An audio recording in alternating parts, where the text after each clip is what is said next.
हमारे बहुत से भाई बहनों ने, आशा से अधिक भाई बहनों की संख्या भाई बहनों ने सिद्धार्थ के लिए अंशदान की घोषणा की थी।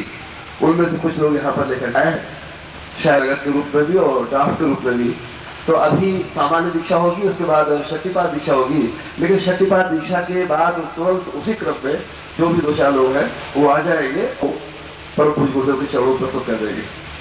कल और आज भी कुछ लोगों से ये बात की थी, तो जिनके पास भी ड्राफ्ट रेडी में या नगद लेकर के आए, तो ये शक्तिपात क्रम में ही उसी के तुरंत बाद वो आकर के चुपचाप यहाँ पर दे देंगे। और अब आप सबकी ओर से पूज्य गुरुदेव के परम पावन पाद पद्मों में वही प्रार्थना कि हे गुरुदेव, हम तो कुछ भी नहीं जानते हैं, एक निरीह प्राणी, एक नादान अबोध शिशु जो है आपके चरणों है, आप हमें शरण दीजिए हे गुरुदेव। बस यही प्रार्थना है। बोल पूज्य गुरुदेव की, बोल पूज्य गुरुदेव की, बोल पूज्य गुरुदेव की, माता जी की, छोटे गुरुदेव की, सदा परिवार की। हर हर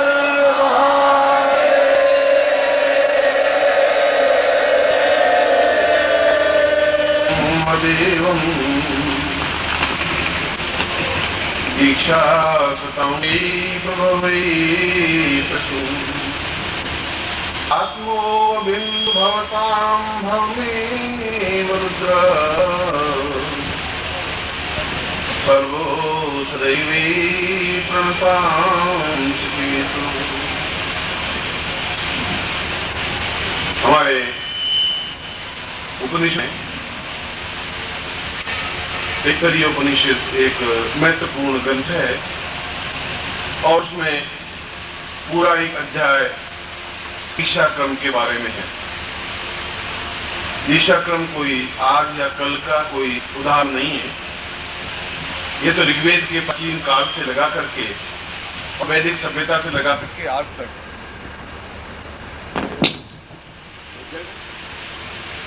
यह दीक्षा क्रम बराबर संपन्न होता रहा है। दीक्षा का तात्पर्य यह भी नहीं है कि मैं आपको शिष्य बना रहा हूं, दीक्षा का तात्पर्य यह भी नहीं है कि मैं आपका गुरु बन रहा हूं। दीक्षा का तात्पर्य यह है कि हम जीवन में उन उपलब्धियों को प्राप्त करें जो हमारे जीवन का एक लक्ष्य है, जो हमारे जीवन का एक ध्येय है, जो हमारे जीवन का एक चिंतन है। और बूंद की एक यात्रा समुद्र की यात्रा होती है। जब अब बूंद एक पूरा समुद्र है और प्रखर धूप की किरणें पड़ती हैं, पानी अपने आप में एक भाव बन के ऊपर उठता है, ऊपर उठ करके आकाश में बादल बन जाता है और दौड़ता रहता है। उस बादल को कुछ ज्ञान नहीं है कि मैं कहाँ दौड़ रहा हूँ, कैसा दौड़ रहा हूँ। हवा उसको इधर ठेलती है, इधर चला जाता है, इधर ठेलती है, इधर चला जाता है। बादल का अपना कुछ अस्तित्व नहीं है, चीखता है, चिल्लाता है, रोता है, झींक परेशान होता है और भागता रहता है और आखिर किसी न किसी पहाड़ से टकरा जाता है, चाहे छोटी पहाड़ी हो चाहे हिमालय हो, और टकराते ही के आंसुओं का पुंज अपने आप में गल जाता है और एक छोटी सी धारा के रूप में बन करके वापिस बहने लगता है और आगे जाकर के पूरा नदी का रूप धारण कर लेता है। मगर नदी का रूप धारण करने से ही सब कुछ नहीं मिल गया, फिर भी उसकी बेचैनी, उसकी तड़प, उसके मन का असंतोष, उसके मन की जन कष्ट, पीड़ा, दुख, दारिद्र उस नदी में उतना ही है, उतनी तेजी के साथ बहती रहती है। इतनी तेजी के साथ कि मार्ग में पेड़ आता है तो पेड़ को गिरा देती है, किनारे होते हैं किनारों को काट देती है, गांव होता है गांव को गांव बहा देती है, मनुष्यों को डुबा देती है, जानवरों को समाप्त कर देती है। गंगा सागर बन जाती है, पूर्ण समुद्र बन जाती है। उसका वेग, उसका उद्दाम, उसका तड़पना, उसका बेचैन होना, उसका भागना, उसका मन का असंतोष सब कुछ गल करके समाप्त हो जाता है और समुद्र की तरह पूर्ण अंत बन जाती है। एक बिंदु अपनी जगह से बूंद समुद्र से रवाना हुई और जब तक वो समुद्र में मिली नहीं तब तक उतना ही बेचैनी, उतनी तड़प, उतनी समस्याएं बनी नहीं। दीक्षा भी उसका एक क्रियान्विति है, एक लंबी क्रिया है। हो सकता है किसी पेड़ टकरा जाए, पेड़ पर वो बूंद गिरे और बर्बाद हो जाए, हो सकता है किसी मैदानी भाग में पड़ जाए, हो सकता है स्टैंड के ऊपर जाए और उस बूंद तो मिट जाए। ये तो उसका भाग्य है, ये तो उसका वेग है कि हिमालय से कराए, हिमालय से उड़े और नदी का रूप धारण करे और वही नदी गंगा कहलाए। जो हजारों लाखों लोगों का कल्याण कर सके, सुख दे सके। इस पर बूंद गिरी हुई का कोई असर नहीं है, रेगिस्तान गिरी हुई बूंद का भी कोई अस्तित्व नहीं है, मैदान रेगी मार्ग में पड़ी हुई बूंद का कोई अस्तित्व नहीं है। ऐसे उसी बूंद का है जो टकराने की हिम्मत रखती हो। अस्तित्व और भाग्य उसी बूंद का है जो उस हिमालय से टकरा करके वापस धारा के रूप में कन्वर्ट होती है, बदलती है। और आज से 20 जीवन पहले, 10 जीवन पहले, 15 जीवन पहले मैं श्लोक की व्याख्या कर रहा हूँ, मेरी ने जिस को कहा है। और श्लोक में ये बताया गया है कि व्यक्ति अपने प्रयत्नों से वो प्राप्त कर ही नहीं सकता, संभव नहीं है। या तो बूंद और हिमालय का आपस में आकर्षण विकर्षण हो और हिमालय उसको अपनी तरफ खींचे, और बूंद में इतनी सामर्थ्य हो कि उतनी यात्रा कर सके, बीच में चू नहीं जाए, गिर नहीं जाए।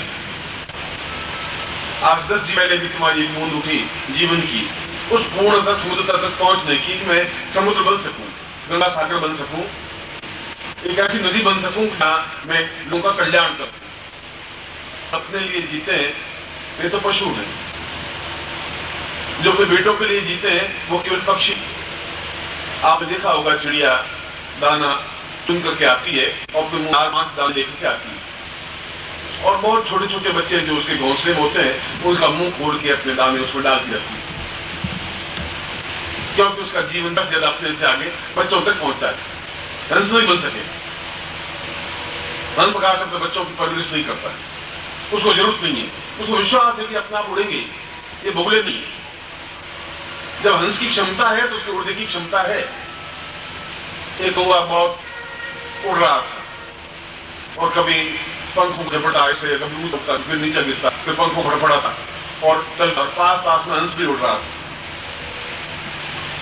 तो वह अपना दिखाने के लिए, अपना जोश दिखाने के लिए कि मैं कितना शानदार उड़ता हूं, और कई बार एकदम से डाई मारता, 5 फीट नीचे उतरता, फिर ऊपर चढ़ता, पंखों माध्यम से कभी पंख फड़फड़ाता और उड़ता रहा। हंस सब एक गति के साथ उड़ता रहा, न पंख फड़फड़ाए, न 2 फुट नीचे उतरा, ऊपर चढ़ा। मील 1.5 मील के बाद थक करके कौवे को नीचे उतरना ही पड़ा, गिरना ही पड़ा, और हंस 200 मील की यात्रा करके भी मानसरोवर पहुंच ही गया। तुम्हारा ये जीवन रूपी कौवा काल उड़ता तो है, मैं कभी अपने घर में एकदम जोश खाता हुआ, कभी हिम्मत करता हुआ कि मैं जाऊंगा, बिल्कुल मानसरोवर में फड़फड़ाता है, उड़ता है, एक समान गति से चलने की क्षमता प्राप्त नहीं कर पाता है। सरोवर पहुंचने की क्रिया ही हंस ही कर सकता है, बूंद से समुद्र तक पहुंचने की क्रिया ही दीक्षा है। और इसको प्राप्त करने के लिए अगर तुम्हें पंखों में ताकत नहीं है तो ताकत गुरु देता है, और संसार का कोई ज्ञान और विज्ञान नहीं दे सकता। ज्ञान और विज्ञान दे सकता है तो सैकड़ों पृष्ठ ऊंचे से ऊंचे वैज्ञानिक, उनके बारे में तो आपको नाम मालूम है ही नहीं। किसने अणुबम बनाया इसका तुम्हें मालूम नहीं है, परमाणु बम का सृजन किसने किया ये भी तुम्हें मालूम नहीं है, सबसे पहले बंदूक की गोली किसने बनाई ये तुम्हें मालूम नहीं है, ध्वनि क्रिया के नाम मालूम नहीं होते। जो अपने पुरुष साक्षात्कार किए हुए होते हैं उनके नाम आज, उनकी पीढ़ियों के नाम और उनके नाम हमें स्मरण है, चाहे वे जीवन के हमारे महापुरुष हो, चाहे नानक हो, चाहे कबीर हो, चाहे तुलसी हो, चाहे सूर हो, चाहे मीरा। अपने जीवन को उत्सर्ग कर देने की क्रिया जब पैरों में घुंघरू बंधी गए तो चाहे राणा संग्राम सिंह रोके, चाहे भोज सिंह रोके, उनके पैरों के घुंघरू नहीं उतरते हैं, उनके पांवों में छिड़क मिटती नहीं है। कुछ बात की चिंता नहीं करी कि राजमहल की एक महारानी के बारे में लोग क्या कहेंगे, वो इस बात की चिंता नहीं करती कि लोगों की आलोचनाओं से क्या होगा, और वह एक छोटी सी बात में आप में मीरा कहला देती है और अपने आप में पूर्ण ईश्वर का रूप बन जाती है। ईरान का अंधा सूरदास अपने आप में पूर्ण चैतन्य पुरुष बन जाता है। एक सामान्य साधक अपने आप में पूर्ण प्रभु अंश बन सकता है और रावण जैसे व्यक्ति का संहार कर सकता है। एक छोटा सा गांव में पैदा हुआ कर्ण द्वार का ऐसी नगरी बसा सकता है, कंस का मटमेट तो मिटा सकता है। आवश्यकता है उसके जीवन में शांतिपन मिले, उसके जीवन में विश्वामित्र मिले, उसमें क्षमता हो घर बार छोड़ के उस विश्वामित्र के आश्रम में पत्तियों को खाता हुआ, मैदान में सोता हुआ और गुरु की आज्ञा मानता हुआ अपने आप में तो युक्त बन सके। ऐसा ही व्यक्ति बूंद से समुद्र बन सकता है।